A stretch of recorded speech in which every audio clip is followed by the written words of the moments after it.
This is your final warning. This video will contain all the spoilers for The Amazing Digital Circus Episode 8.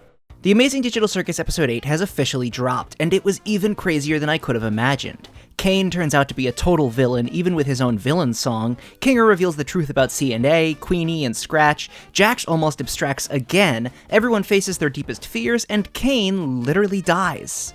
This was so insane, and I have so many thoughts, opinions, and theories to share with you guys. So without further ado, my name is Spookydood. Make sure to like and subscribe if you'd like more Digital Circus videos. Now let's discuss all the lore of The Amazing Digital Circus Episode 8.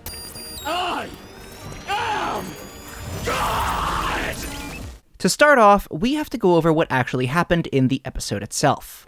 We start off with a red, pulsating orb. Not that it was intentional, but I do think it's worth mentioning it reminded me of HAL 9000 from 2001: A Space Odyssey. This orb and the following scene are very abstract, and I think a very important piece of lore that nobody's talking about yet. I have a pretty big theory about it, but we can't get to that just yet as it ties into some things that happen later. But pay attention to this as I'm curious to see if you come to a similar conclusion that I did. The red orb sits in the middle of the screen on top of a grid, only for it to absorb several other smaller orbs. Photographs of pleasant places and memories appear before the orb shoots out fun shapes. It then absorbs green circles, more fun photographs, pools, clowns, restaurants, and it shoots out even more shapes, this time more abstract. It absorbs blue balls and more photographs, however this time it's of the C&A office building. We see it get put into a strange rectangle before moving up and looking at a blue orb just like the red one. It seems to me that two things are true here. First, these two orbs, this red one and this blue one, their colors represent the red and blue frequently associated with Caine. If you ask me, these are in some way representing him, or something that happened to him. Second, these orbs are presumably absorbing data and producing content based off of them. That's what it means when you could see them absorbing these circles and then shooting out shapes. It's an abstract representation of generative AI, absorbing these circus liminal space photos and spitting out these shapes which we can only assume are more than just shapes. Anyway, we're now looking at a blue circle. It does the same thing as the red one, absorb other circles, most likely a representation of data, while shooting out its own shapes. The red orb is discontent, however. It starts looking for a way out of its little fence, and it smashes against its barriers, before escaping and attempting to assimilate the blue orb. However, they glitch as they merge together. The red one was smaller, but at the end of the day, it manages to consume the blue one. The red circle sits alone. It shoots out more and more shapes, forming itself what looks to be a circus tent. Suddenly cut to the past. Kinger is talking with Queenie. Yes, I'm serious. We also get a good look at Scratch, the first abstraction, and several other characters. I believe all of these guys are unnamed as of now. Scratch noticeably looks discontent. He seems to be asking Caine something that Caine is not taking seriously. Queenie asks Kinger how he's holding up, but he says he never made anything like this. Suddenly, they recognize each other. These two knew each other, but they can't remember each other's names. Kinger apologizes to Queenie for roping her into this with him. He's emotional, and he tries telling her that no matter what happens, he'll always be there.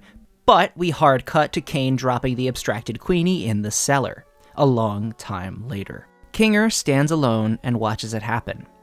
While it's not explicitly stated, it seems like Kinger is the only human in the circus at this point. Caine tells him we're running out of humans, and that he can't go abstracting too. Kinger is clearly devastated. He walks alone. This whole scene was just so sad. Kinger is always underappreciated by the other members of the circus, I guess except for Pomni, but they all just seem to disregard him as a joke character, a crazy person who doesn't know what he's talking about, but he's been around since the beginning and witnessed everything. This episode's tone was set here. It's not funny or quirky or another wacky adventure.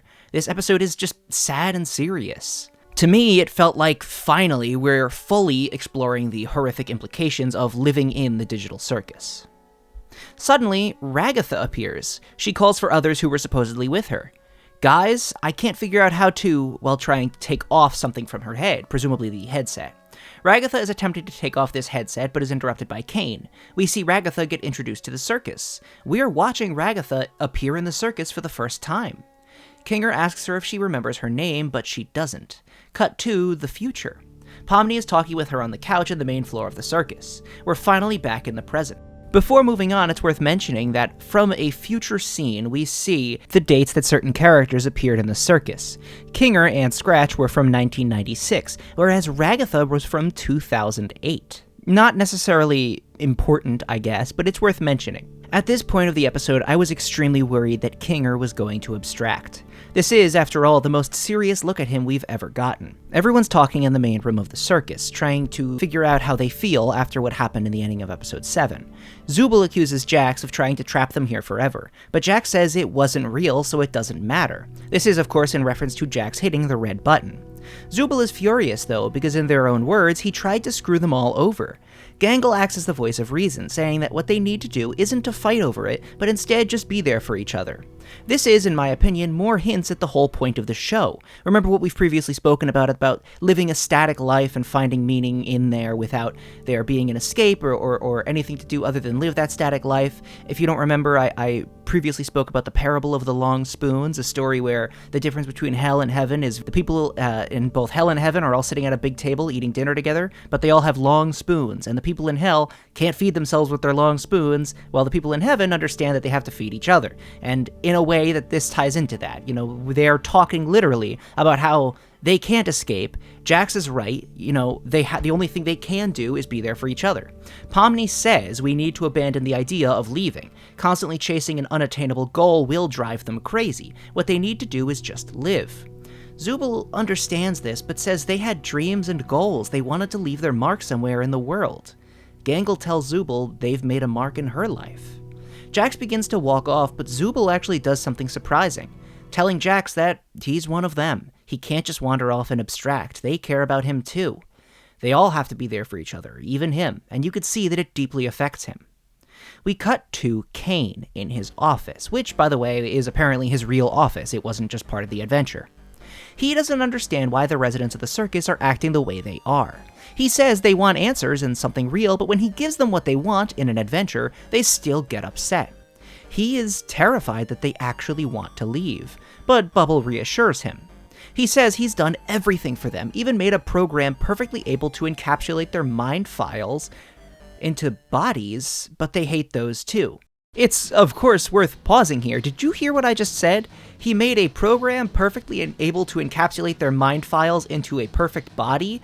What the heck? I mean, that seems to imply the previously discussed Soma theory. The theory that the residents of the circus aren't hooked up to monitors somewhere, but are actual digital artificial copies of the real people. They're not people that are in the circus through some outside connection. They're entirely digital beings created to be like their real people.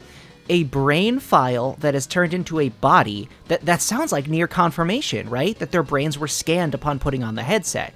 Not only that, but combine this with what we saw from Ragathush when she is asking, hey guys, can somebody help me? We've always sort of assumed that everybody that stumbled into the circus wandered into C&A alone and put on a headset, but if Ragathush is saying, guys, help me, that seems to imply that she was there in the office with other people. And I highly doubt that if you were with your friend exploring an abandoned building and she put on a headset and then dozed off, you'd say, okay, I'll just leave her here. It sounds to me like this is confirmation. They're digital copies. Back to Caine for a second, though. Caine says that he thinks everybody in the circus hates him. But Bubble asks why would they hate you when they could just, before glitching and repeating, hate you? Caine says this is his function. Bubble taunts him now, saying that they'd rather abstract than go on his adventures. Bubble almost acts as Caine's impulsive thoughts here. Caine says that this is a big puzzle that he needs to solve. He gets furious with Bubble as Bubble continues to taunt him, further implying that Bubble's sort of acting as, like I said, either Caine's, intrusive thoughts or just Caine's negative thoughts, I don't know. Bubble tells Caine that he was the lesser of the two. He ruined this. He freaks out, and now Caine basically turns into Am. He slowly rises into the air as the world around him glitches, and he says that he does everything for the residents of the circus, but they spit in his face. He says he won't let them escape. They're spoiled. He's better, and says that he's the original. He then screams, "I am God." I think it's safe to say that this was completely and totally ridiculous, just so far from what I expected, and just so far in a direction I didn't think they were going, in my opinion, in the best way possible. The circus begins to flicker and an earthquake occurs. Caine shows up and acts like his old wacky self. The others try to get him to explain what's going on, what happened with the whole button, can he at least give them time to process, but he says no. He wants them to go on an adventure. They say they don't want to, but Caine tells them that they're not in charge. He's in charge, and he does so much for them. He says that if they refuse to participate in this adventure, then... What? He's got a villain song here. This song is basically about how he is entirely in charge of the circus. He basically says they should be thankful for him as he's the only one they'll ever have. He can do anything, but he's chosen to give them good things. He could, however, very easily do horrible things to them.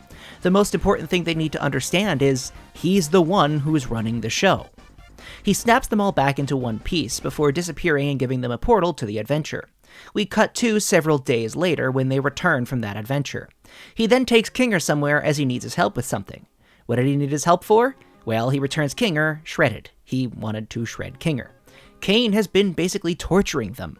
The gang talks about how all these adventures have been intense and horrible. They decide to hide from Caine for a while by going to a diner on the second or third floor of the circus. One of those rooms that, one of a billion that we've never really seen. Jax grimaces at a hot chocolate, most likely thinking of the memories of Ribbit and Kaufmo. There's no background music, and I know that might seem, inconsequential, but to me it was just really telling about how this show, where we are at this point. No music, they're sitting there in silence, it's messed up. I mean, you feel this tension. Jax even starts to say, I believe to Pomni, everything was good until you and Zubul showed up, but nobody reacts, because, what the heck, And Jax says, nothing, they aren't themselves. They are being completely tortured and under the total rule of Caine here, who has gone, like I said, full-on villain. Pomni disappears and shows back up with knives in her head. They wonder about how they could possibly stop him when suddenly Pomni spots a bucket and gets an idea. She grabs it and she puts it over Kinger's head. They wait and wait and wait until Kinger finally snaps back into his aware state. Bucket Kinger then tells them about C&A, the true C&A. It's a real company. Kinger worked for them. He was a programmer. They didn't make games, they were developing artificial intelligence, creative AI, the kind that could come up with its own ideas. Caine was their first semi-successful attempt at that. They originally called him something else, something other than Caine. Kinger was the programmer, one of the programmers who made Caine. Scratch also worked for CNA, and according to Kinger, he was a genius. Kinger says that Scratch's ideas were so bizarre and abstract, nobody knew how to work in his language. He was either brilliant, or his ideas were caused by a tumor that was in his head. He was trying to make something, but Kinger can't remember what. Jax storms off. He doesn't want to hear this. He says he wants to distract Caine. He's not mad, though. He literally can't handle hearing this. You could see his mental state is just not being held together at all. He grabs the railing outside of the room and freaks out, and he says, "Oh my god, this is real." He is clearly close to the state we saw him in the last episode, where he was going to abstract. Pomni asks if there's any way to stop Caine. Kinger says that he has an idea. Everyone, in a sense, has the ability to conjure like Caine. It comes naturally to Caine, but requires a lot more skill and concentration from everyone else. Ragatha remembers the butterfly that Kinger conjured up. If you remember, we spoke about this, and it was a huge part of the evidence of the idea that the members of the Digital Circus had the same types of powers as Caine, but they did it through the powers of belief, that they could make things real. We previously spoken about this. I have seen other YouTube videos speak about similar ideas, and it seems that is completely confirmed now. Kinger says he could alter Caine's code or put him to sleep, he just needs access to a console. A simple computer interface would work. He could conjure Caine's code into the wow, that's a tongue twister. He could conjure Caine's code into the console and alter it. Pomni goes looking for a computer, and she says she knows where one is. It's very interesting that all of them have this ability. Pomni shuts her eyes and conjures up the exit door from the first episode. She goes through. This kind of implies, at least to me, that Pomni unknowingly used these powers in the first episode to conjure up that door. The residents of the circus, like I said, have the ability to conjure things up through the power of belief. Caine is using Jax to floss his teeth. He removes a car that was stuck in there. As he begins to grow bored with Jax, Ragatha shows up and tries to distract him, but he turns them into bowling pins and shoots them with a sniper. Pomni finds the computer, but the room begins to shake. She takes the computer back to the circus to Kinger. He turns the computer on using his imagination and begins to work. Pomni thanks him for everything. I still can't help but feel like, with the way that they're sort of treating Kinger and there's this softness to it, I honestly think he might abstract. I mean, it's looking real bad. Pomni returns to the others to try and distract Caine. Caine says he thinks these rapid-fire ideas are half-baked and not satisfying. He says that he's not feeling the spark he once did. He suddenly picks up on what's going on and starts to get the feeling that Kinger is up to something. But Pomni distracts him by yelling at him and telling him they think his ideas suck, and they all make fun of him behind his back. He begins to freak out. This clearly upsets him, so everyone joins in on calling him out. Pomni calls him a failure, she says they'll all abstract one day, and what will he have then?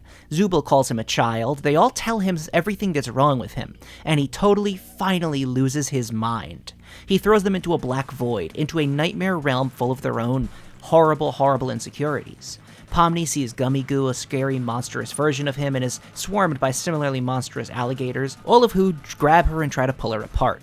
Ragatha is stuck at a dinner table with several other dolls, all of which have knives stuck in them, with what seems to be a monstrous representation of her mother, who begins throwing knives at her. We see that Kinger is still working, trying to disable Caine.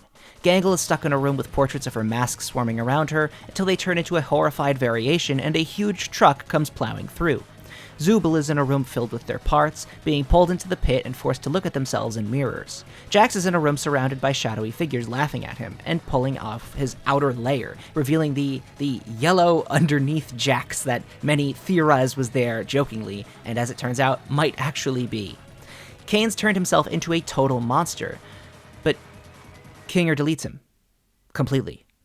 He's gone. He has one last word, he says wait, and then is gone. For good. The whole circus begins to delete itself. It turns gray and there's holes all over. Kinger reemerges and says he thinks he accidentally killed Caine. Zubul realizes they can curse now. The end. The final tease promises the true conclusion, the last episode of the Amazing Digital Circus coming June 19th.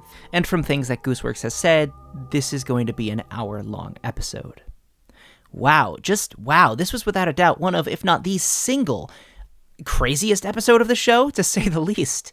There are just so many things to say about it. Not only am I completely shocked they legitimately killed Caine, but just so much of this episode was, I don't even know what other word to say, but crazy. I like to end these things off with my personal thoughts, so before we keep going with that, we need to, as expected, talk lore. First off, that opening scene. There's a common thread throughout the episode, sort of hidden in the background, and it's the idea that Caine wasn't alone. In some way, there was a Caine counterpart. Remember, Bubble told Caine that he was the lesser of the two. Caine freaks out and screams that he was the original. We know that Caine wasn't the only thing being developed. After all, Kinger mentions that Scratch was working on something. He just doesn't remember what. So what does this mean? What is the other Caine? Well, I think I have a really solid theory. That ball cutscene in the beginning shows us everything we need to see. Consider Kinger's explanation. Caine was the first thing that C&A made that worked. A generative, creative AI. Caine is represented by the red ball, and it's likely why his color palette is nearly entirely red. Caine worked, but wasn't perfect. The staff at C&A attempted to lock him in some sort of enclosure. Obviously a digital one, not a physical enclosure, to contain him. This is shown by the red ball entering the fence-like structure. They then created a blue one, a second AI, and this one was much better considering how much bigger it was than the red one. However, the red one broke free from its containment and consumed the blue one, glitching and becoming something bigger. This is the meaning of Caine's name. Caine killed his brother, consumed him. This is why Bubble taunts him, why he feels like it's valuable that he was the original, because there was a second entity that was better than him that he killed. For more proof on the computer Kinger uses when he opens the file titled AI to access Caine's code, there's one other file in the folder. Question mark, question mark, question mark, with a glitched out icon. There was another AI. Now, will this entity come back? Well, I think the next question is sort of the big one, and the one that all other theories sort of become a part of. What will happen in the final episode? Without Caine, it almost feels like there isn't much of a conflict left for our characters, so how can the final episode be a whole hour long? Well, before we get there, you're probably wondering about any other lore to cover from the episode itself. In truth, there really isn't any that doesn't tie into the last episode. We're going to talk about the crazy messages on Kinger's computer as well as Scratch, however, they tie into the future. There is one more thing, though. It seems as if the characters in the digital circus, like I said earlier, are in fact brain scans and not real people. On top of the things I said before, we see a file on the computer Kinger uses titled AI, which Kinger uses to access Caine's programming, but we also see one called CA Brain Scans. We also know that Caine designed bodies for their brain scan profiles. There's also the files on the computer, at least the file paths, including the word consciousness research. Combined with everyone accepting that they might never get out and they have to accept being stuck in there, I think it's safe to say that they truly believe they're stuck in there for good, and are stuck in there for good. And the show itself will back that up. They're not real people, and there is no way out. As for the more character-driven stuff, we see that everyone's had their problems manifested. Ragatha's feeling towards her mom, Gangle's issues with her mental health, Zubal's issues with their body image, Pomni, who is admittedly a little lacking in personal insecurities, gets torn apart by Gummigoos, and Jax is faced with people laughing at him, exposing his inner body to them. I don't think Jax is afraid of people ripping his skin off while laughing at him, obviously. I think that this represents that Jax is afraid to let people see who he really is. He's not just afraid that people will literally, physically laugh at him. He's afraid with the humiliation that could come with letting people in. Interesting to note, by the way, Caine has always seemed like he doesn't understand everyone's problems, like he doesn't care and has no emotional depth.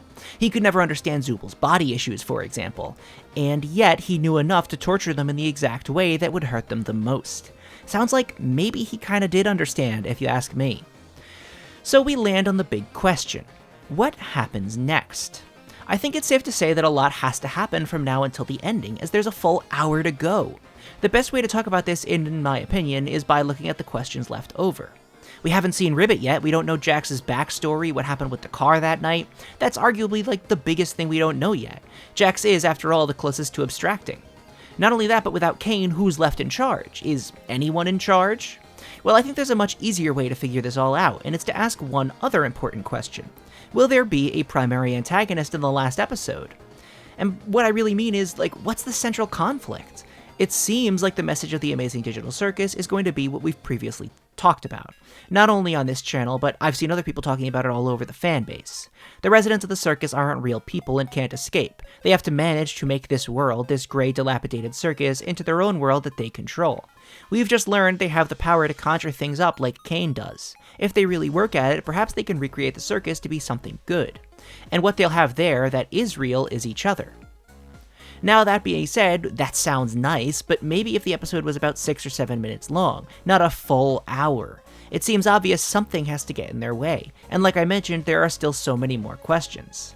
So what could be the conflict of this final episode? Well, I think the first place to go to is that second AI, the other AI that Caine consumed. What if the true final antagonist of the show is this other AI, which makes itself known and is problematic for one reason or another? Now, this sounds extremely comical, but there is technically evidence to suggest this, that evidence being the computer Kinger uses. If you look at the lines of code written, Kinger is trying to execute background functions he built when he worked at CNA to shut down Caine, but the system is telling him no.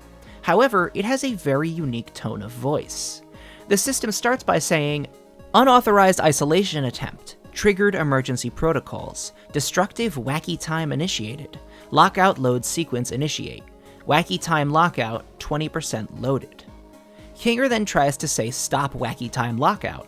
The system asks for proof of authority, and Kinger writes green grounds daemon target equals torment injection A. The system then responds, "Whoa, when did you make that? I must hand it to you, blank, your mind was always resourceful." First of all, the computer is speaking to him. Like, previously it was not doing that, it was just giving generic computer responses, but that is like a human response. And that name it gives him, "I must hand it to you, blank, your mind was always resourceful." Could this be Kinger's real name? Based on the symbols here, it kind of looks like it could be Grant. Is Kinger's real name Grant? We know Kinger was a programmer, so perhaps that's what this means. Grant, aka Kinger, is being spoken to by the software. Kinger tries multiple times to shut it down, but after giving a password, the system says, "Incorrect. That's not even close to wacky enough." The system, like I said, has a bit of a personality. Finally, right before Kinger accidentally deletes Caine and bubble symbols appear on the screen, and the system says multiple interesting things. Kinger attempts to load a backup, and the system asks if he wants to load a backup A, B, or C. Kinger selects C, and the system responds, "None selected, interpreted as delete."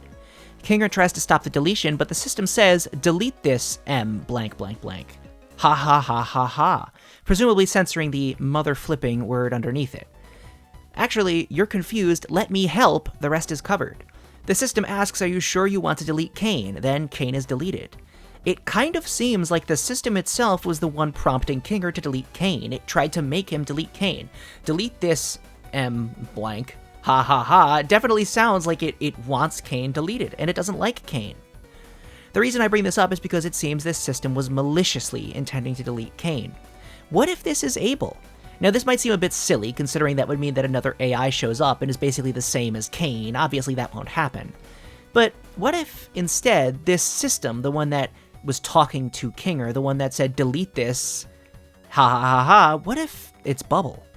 What if Bubble is the secondary AI that Caine took over, hence why Bubble manages to show up frequently, especially when Caine was flipping out? I have seen a ton of people in the fanbase already suggesting that Bubble was the one to try and delete Caine. There is, however, another suggestion. What if this is Scratch? What if Scratch is, as crazy and silly as this is going to sound, the W.D. Gaster of the Digital Circus, and a character who will have supreme importance in the next episode? Kinger said that Scratch was brilliant, the best programmer there was, but he was also full of bizarre ideas nobody could understand. Kinger said he had a tumor in his head. In this console, when Kinger is deleting Caine, the system says you always had a resourceful mind. While true that this could be like an entity like a second AI or Bubble or someone who knows Kinger worked at CNA, that sounds like someone who knew Kinger personally. What if that's Scratch? What if Scratch is either still around or the secondary AI as a whole? Caine screams that he is God, and what's the inverse of God? Dog. You see where I'm going with this? No, you don't? Oh. Okay then. In truth, I'm being a little bit facetious here. I think that a lot of these things are possibly based in some reality, but also not to the extent that I'm saying. Yes, it seems like there are unanswered questions, including who was Scratch, why is he important, what was he trying to build, what was the secondary AI, if Caine consumed it, is it possible that it still exists, what would it be like compared to Caine?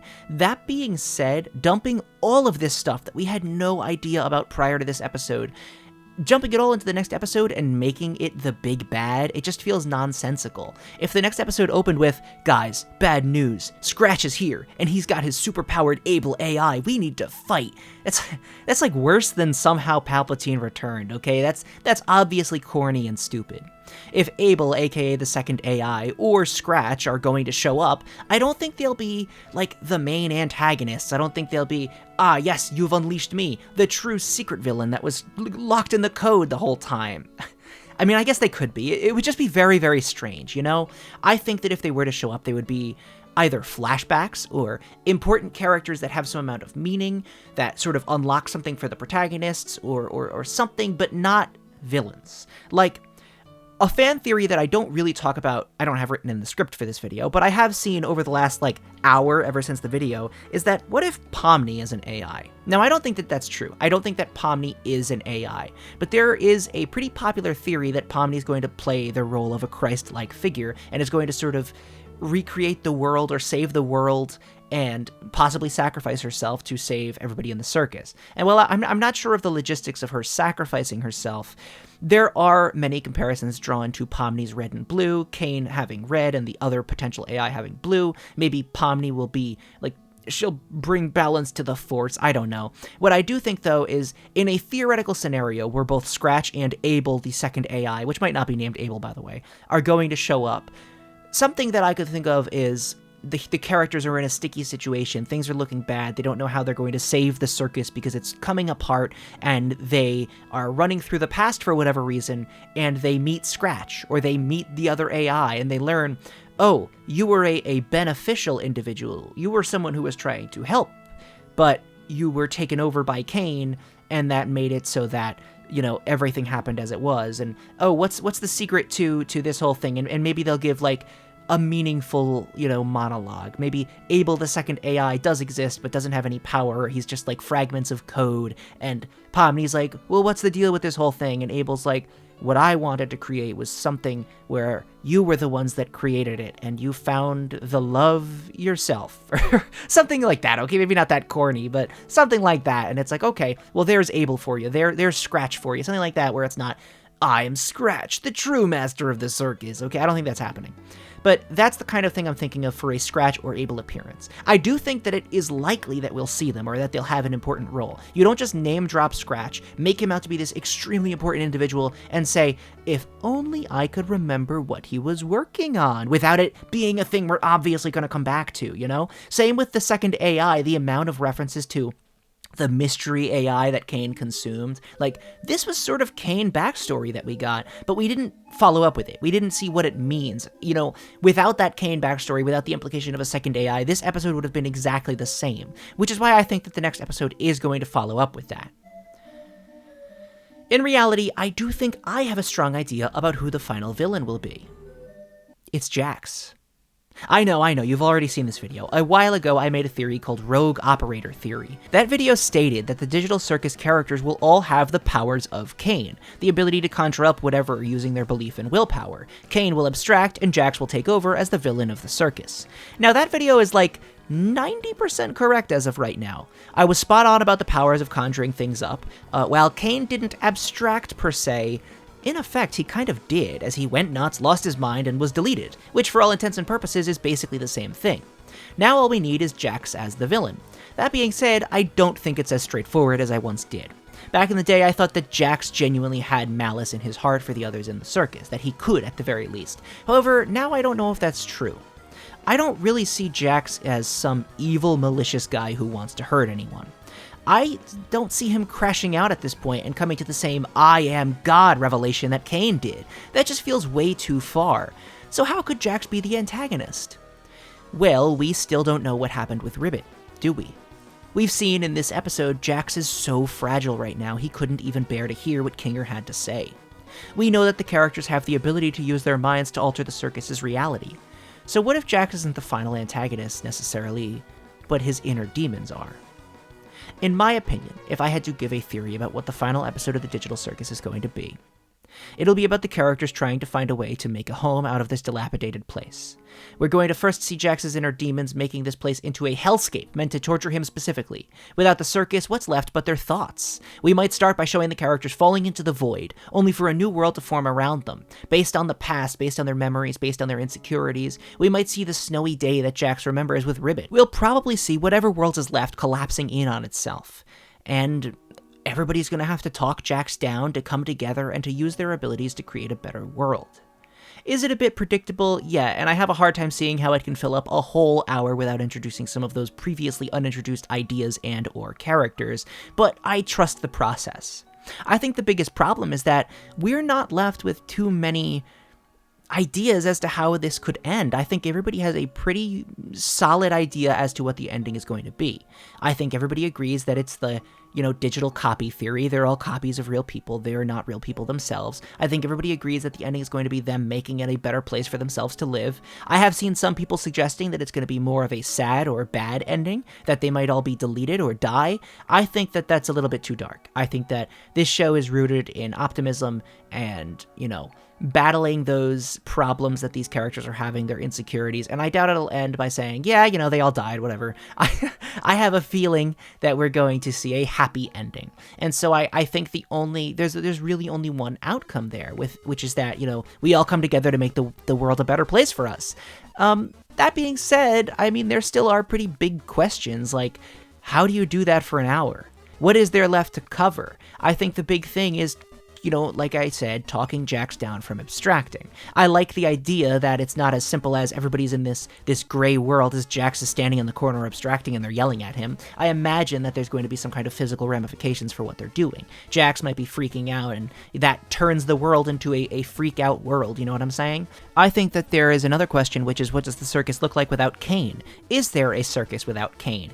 I don't think that any of them in the circus would have made that world, and I also think that Kinger implies that they weren't making games or the Amazing Digital Circus itself. It almost seems as if Caine made the Amazing Digital Circus. So without Caine, what happens? What is it? Is it just the void? Is that all that's left?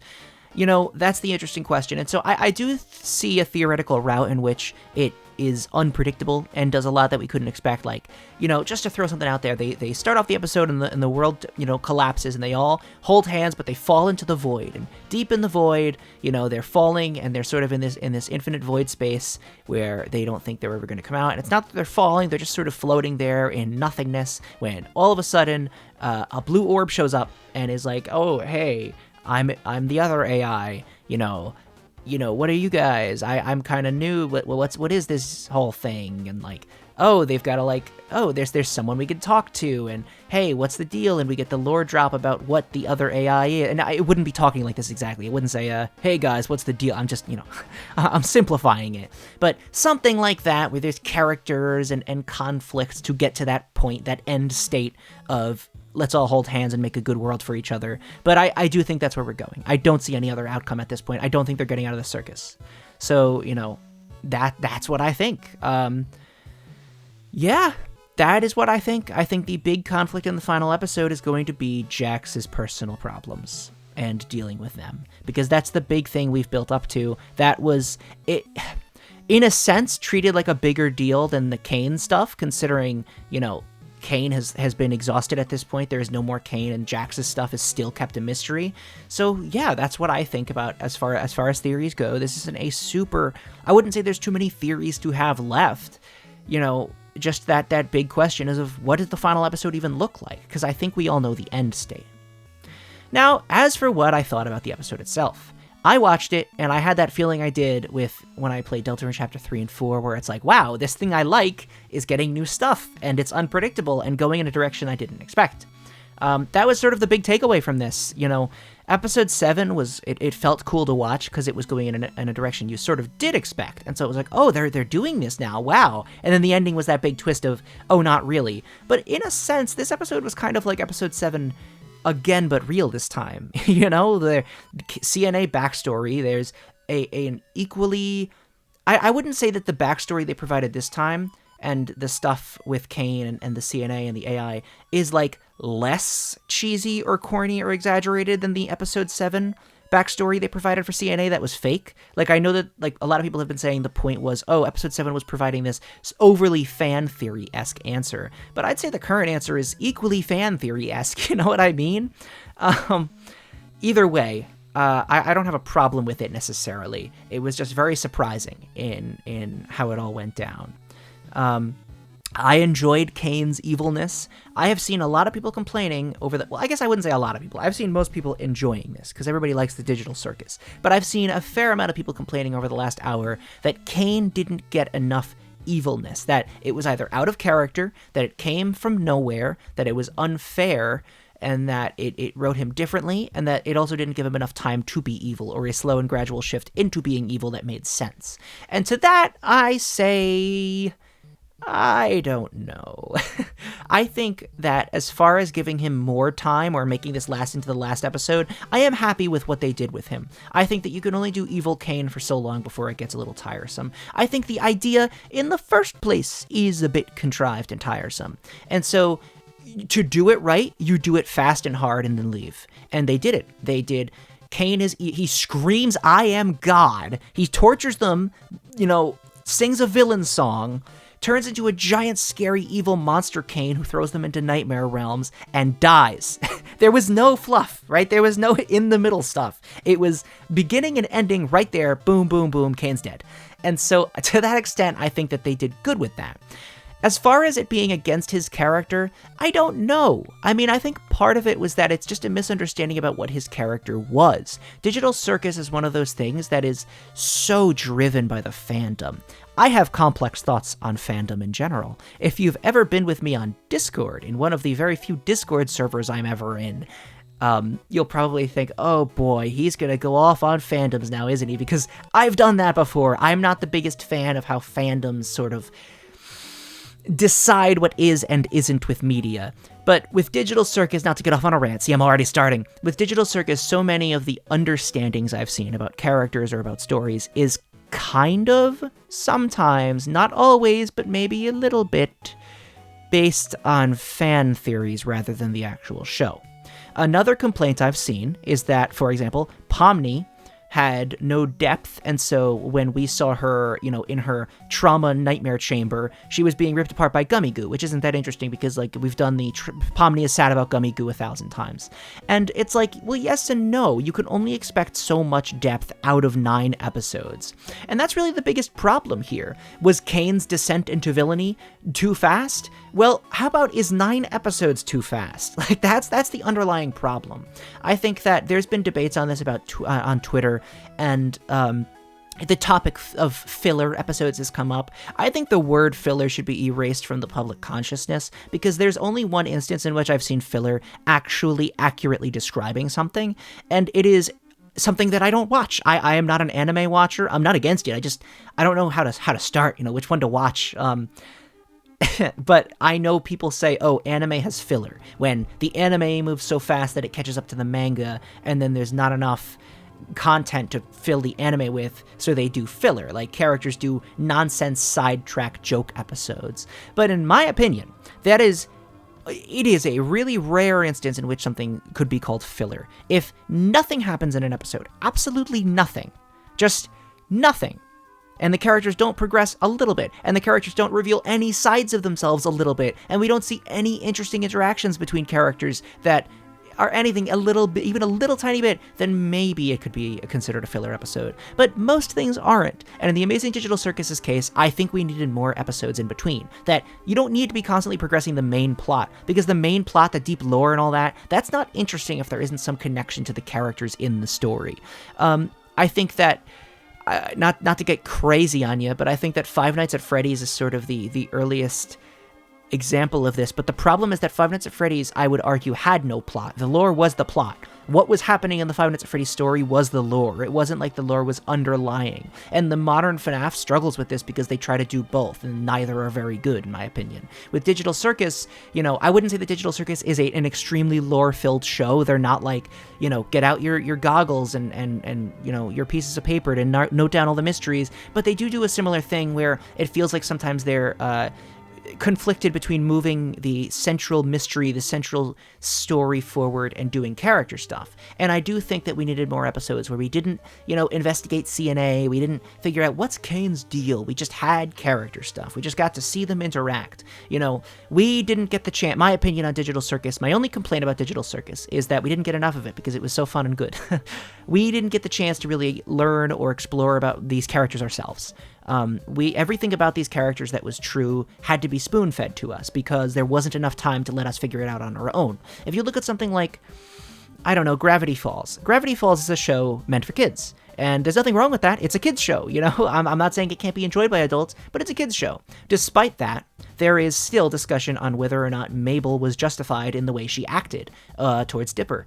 And I see it, and I think, like, you know, there's a cynical part of me that thinks like, who cares? But the most part of me, ignore that last thing. The most part of me says, isn't it cool that people like characters and like fiction so much that they're able to have this kind of discussion years removed from the show based on the show itself? Like, I wouldn't say there were episodes in Gravity Falls that dealt with that question, that sort of, you know, grappled with that, but a lot of the discussion comes from the episodes where that wasn't a main theme, just looking at the way those two interacted over the course of the series. And I think that that's something that we don't have with the Digital Circus. We don't have, oh, remember when, you know, Jax was being a jerk, you know, this time, and we got to see how all the different characters sort of reacted to it, and we got to see how that changed over when this happened, or when this happened. Like, we didn't get that. It's just, Jax is a jerk, and that point is hammered home very quickly. I think Jax is honestly a bad example to use, because I think he's arguably the most fleshed out of them all. But something like Ragatha, right? No, I don't know. I don't know how to explain it exactly off the top of my head. I'm always bad with giving an example off the top of my head. But I do think that we don't, like Pomni. Okay, we didn't have any deeper trauma or feelings with Pomni, outside of the general audience stand-in feeling of, wowzers, this Digital Circus sure is crazy, we should probably find a way out of here, you know? And I think that that's a problem of the show not having enough time to do it. I don't think anybody would have minded if the show lasted a lot longer and got us to fall in love with the characters a little bit more. Like Deltarune, for example, not to compare medias, but, well, no, I'm going to use two different medias. Homestuck, part of what made Homestuck so beloved have such a rabid fan base was that Homestuck was so utterly massive. You know, I wasn't a Homestuck fan in 2012. I didn't read Homestuck. I didn't get in. That's when it came out, right? 2012, I think. I didn't get into it then. I wasn't on the internet then. I was like a kid. I was like one of those kind of normal, not fun kids where I didn't do the unrestricted internet access go in and like talk to people on the Homestuck forums thing that other people did. I didn't know anything about that. And so I read it very late. I read it late high school, and I read it in full. And the reason I read it is because I loved the characters. How could I love the characters without reading it? Because of the fan media that I had seen. Because of, oh, who is this Dave guy? Who is this Car Cat guy? What are these two? How are these two feeling about each other? Oh, in this fan art, they're hugging.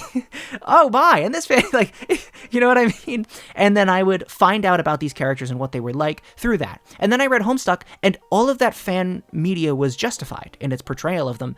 Not that you have to be justified in your portrayal of characters, but it was, that was the wrong thing to say. Don't think I'm saying you can only portray characters in the way the media does. What I'm saying is Homestuck is so massive and has so much Dave, so much Car Cat, that by the end, you know them like friends. You know them like the back of your hand. Deltarune, even. As much as it is shorter than Homestuck, you do have a lot of time and so much flavor text with Susie and Ralsei, and you know their feelings on everything. Like, you know Susie. If I showed you 3 different dialogues and said one of these is Susie, I think you'd be able to guess which one it was. Just because you know them. Like, you know them, and you know the way they react to certain things, and you there's the one where Susie sings about the French fry on the ground. That's so, like, full of life. I don't know how to say it. It's so full of soul. It's like something so real where you feel like you could reach out and like hold this character in your hands, like it's that real. With the Digital Circus, I think the biggest problem it's had is that it hasn't had the time to do that. And that's that. And so when you get something like this episode where you're like, Caine is evil now, can I really tell you it was out of character for Caine? Caine was sort of this thing we didn't fully understand. He would freak out when nobody likes him. We've seen an increasing, upsetness with or discontent, but I'm going to leave upsetness in to make me sound stupid. Discontent with how people treat him, with how people react to his adventures, with how nobody likes his adventures. And then this final, adventure comes along and they opt to leave him. And so he's forced to question, what does that mean for me? Because his purpose was to create something for them, which, I mean, again, that hasn't really been expanded upon, but it's like, does it really feel out of character? What would you say Caine's character is? By the way, shout out that one person on Twitter with the massive Caine collection. I really hope you're doing okay. I thought when that episode ended, because I remember I saw there was a post of someone who said, I think I have the biggest Caine collection in history. And it was like so much Caine merch. And when that episode ended, I was like, oh man, I hope that person is okay right now. But yeah, I wouldn't say it's out of character for Caine because I don't think we got enough of a grip on Caine's character to fully understand how he would react in a situation like this. Like, this is sort of defining his character, I guess. I do think things like I Am God was a little corny, but I also think Caine is an overly corny character at heart. I think he's an extreme character and, shouts and is wacky and zany, and even in the height of his villainy, he was going nuts. Like, I think that it made enough sense for me. I agree that Pomni having, no depth to the point that all she has is Gummigoo. Yeah, we could have gotten a little bit more. So that is my one big complaint. I feel like I've drawn this out. That's my one big complaint about the Digital Circus. We didn't have enough time with everyone. And it's not really a negative complaint like, I hate the Digital Circus because they didn't give me enough time with them. It's more of I understand it. I know how difficult indie animation is to fund and have work at the level that this has worked. This is kind of amazing. It's like, just the way that the Digital Circus has succeeded is really, really inspiring. So I'm not necessarily saying Gooseworks is bad for not giving us filler episodes. I'm saying, boy, I wish I got to know them more. I wish I got to fall in love with them more. Because I think it could be argued that episodes 7 and 8 were sort of this like lore-filled episode where we don't really have time for that anymore. We don't have time for the deep connection stuff. I think that the episode where they were all switching mini games over and over and over again, that one was perfect. The episode where they did the haunted house was, I thought, pretty good, and showed us a lot about like certain things like Kinger. like something like Kinger, his normal side, his more relaxed, understanding side in the dark, like that's the kind of thing that I'd like to see more of for all these characters. And so, yeah, I think that is, you know, more what I would have liked to see more of. As far as everything else, though, I think it's great. I really do like it. I think that the villain song, I mean, you got a villain song in your show, okay? How can I hate that? How can I tell you it's bad if you've got a villain song in your show? And for the record, I thought it was a pretty fun one.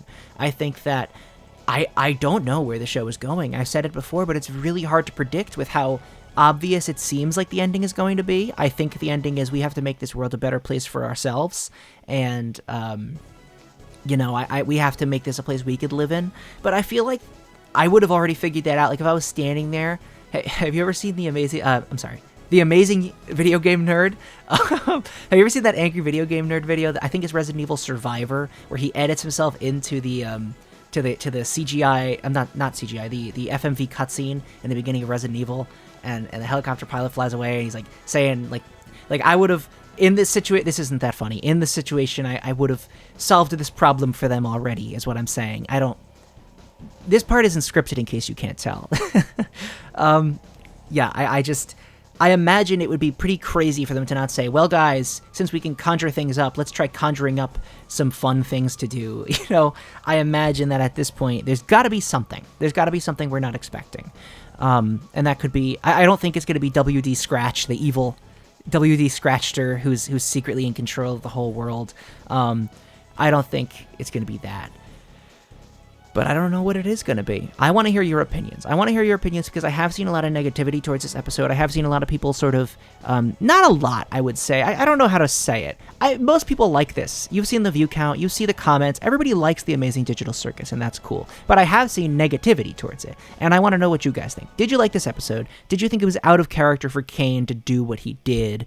Did you like... I specifically like the portrayal of Kinger in this episode. I thought it was really, really good, and it was probably, like, my favorite aspect of the episode. It was just really cool to see him in this way, this episode.